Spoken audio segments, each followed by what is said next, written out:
नमस्कार, मैं हूं डॉक्टर देवांगी जोगल, जोगी आयुर्वेद हॉस्पिटल, सूरत, गुजरात से। दोस्तों, आज हम जिस तकलीफ़ की बात करने वाले हैं वह तकलीफ़ कहीं ना कहीं ऑलमोस्ट सभी ने लाइफ में एक बार फील की है, और वह है अम्लपित्त या एसिडिटी, जिसे हम लोग हाइपर एसिडिटी, गैस्ट्राइटिस या GERD से पहचानते हैं। आचार्य माधवकर ने अपने माधव निदान ग्रंथ में बहुत ही अच्छा श्लोक लिखा है। अविपाक क्लमोत्क्लेश तिक्ताम्लोद्गार गौरवेहि रत्कंठ दाह रुचिर्भिर अम्लपित्तम वदेत भिषक, यानी कि जिसमें अविपाक अपचन इंडाइजेशन होता है, क्लम यानी कि थकान लगती है, उत्क्लेश यानी कि नॉजिएटिव फीलिंग होती है, जी मचलता है, अंदर से कुछ अच्छा महसूस नहीं होता, ऐसा लगता है कि अगर वॉमिट हो जाए तो हमें अच्छा महसूस हो। तिक्ताम्लोद्गार गौरवेहि यानी खट्टे तीखे डकार आते हैं। उसके अलावा रत्कंठ दाह, हृदय में, कंठ में, सभी जगह पे दाह की अनुभूति होती है। तो यह सब चीज़ के साथ अरुचि यानी खाने में इच्छा न होना, यह सभी सिम्टम्स क्लासिकल अम्लपित्त के हैं। फ्रेंड्स, अब आपका प्रश्न होगा कि यह अम्लपित्त क्यों होता है, इसके रीजंस क्या है? तो सबसे बड़ा रीजंस है खाने पीने में कुछ बड़ी गड़बड़। चलो हम देखते हैं कि कौन से रीजंस है कि जिसकी वजह से अम्लपित्त होने की पॉसिबिलिटीज़ बढ़ जाती है। सिर्फ खाने की पहले बात करते हैं।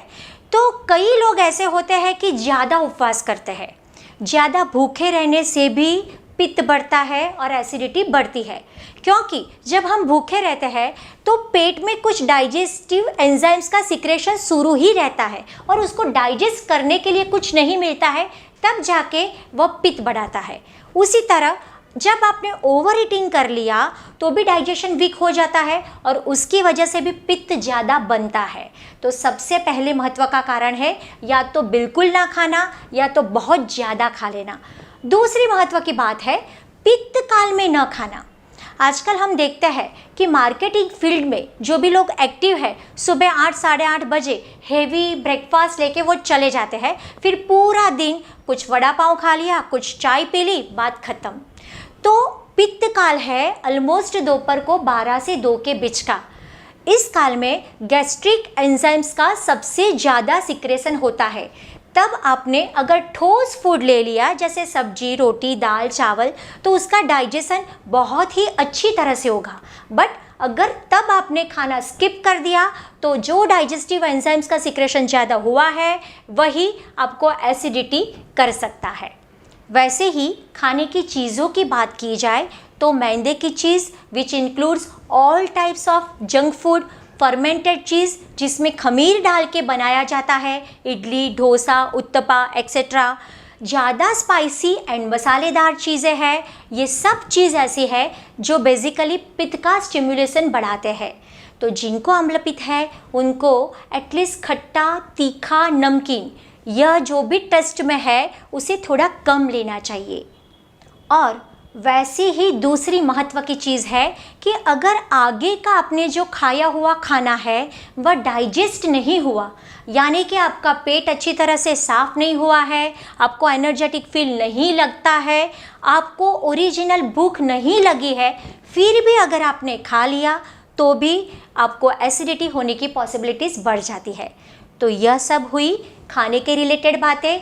अभी दूसरी महत्व की बात जो एसिडिटी को स्टिमुलेट करता है और वह है imbalance of biological clock.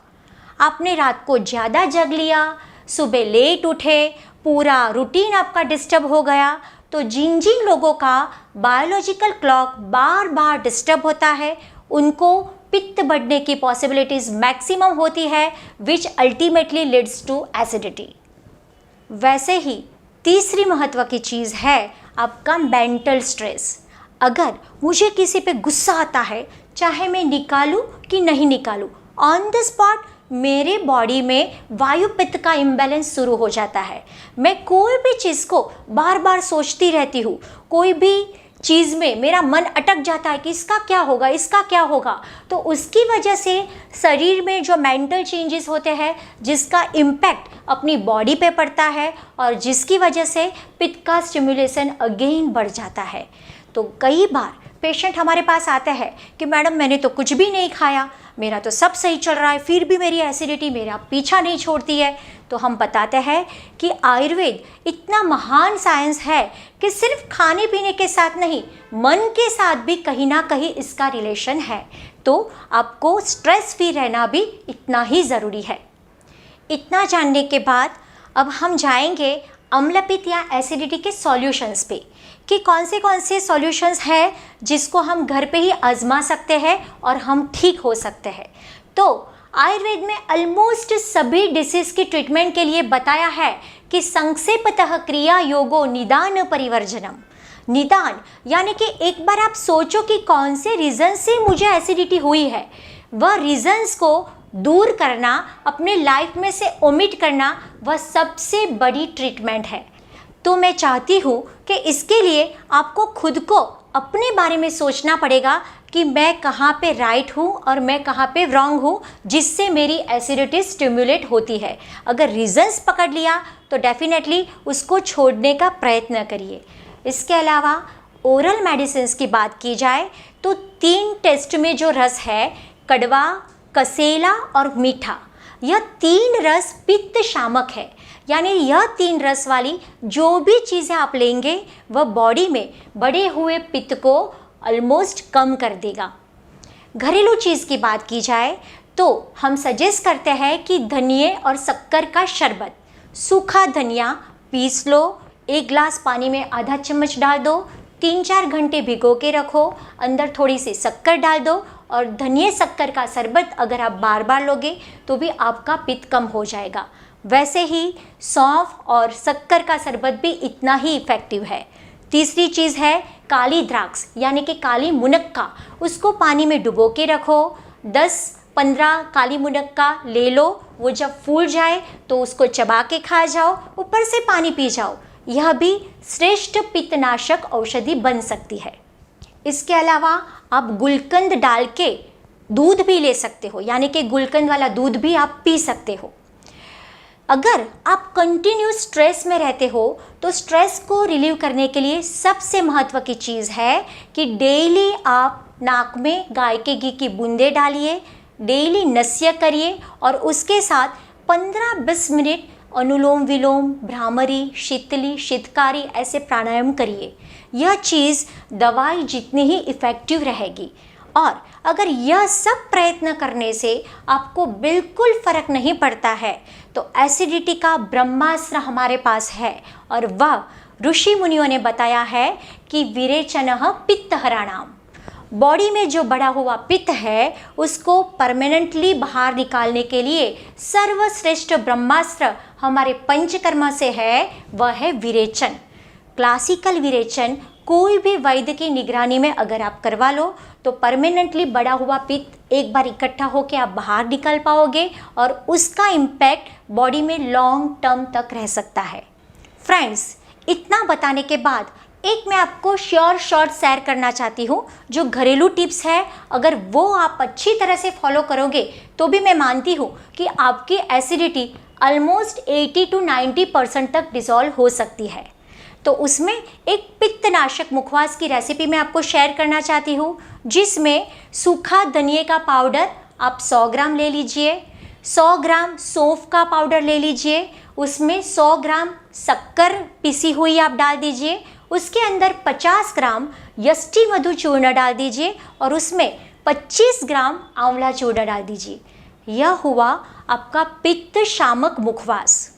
Body में कोई भी रीज़न से बढ़े हुए पित्त को यह मुखवास न्यूट्रलाइज कर देता है।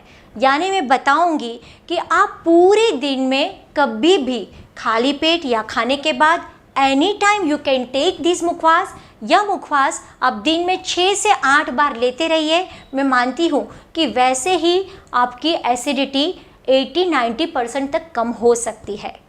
इसके अलावा आयुर्वेद में एसिडिटी दूर करने वाली बहुत सारी अच्छी अच्छी दवाइयाँ हैं, जैसे कामदूधा रस, प्रवाल पिष्टी, सूतशेखर रस, शतावरी, यष्टि मधु। पर जनरली ये सब दवाई डॉक्टर्स की निगरानी में लेनी चाहिए।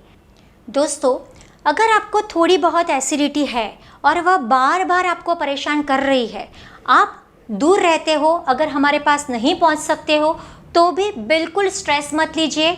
हमारी ऑनलाइन ओपीडी की टीम आपके साथ ही है।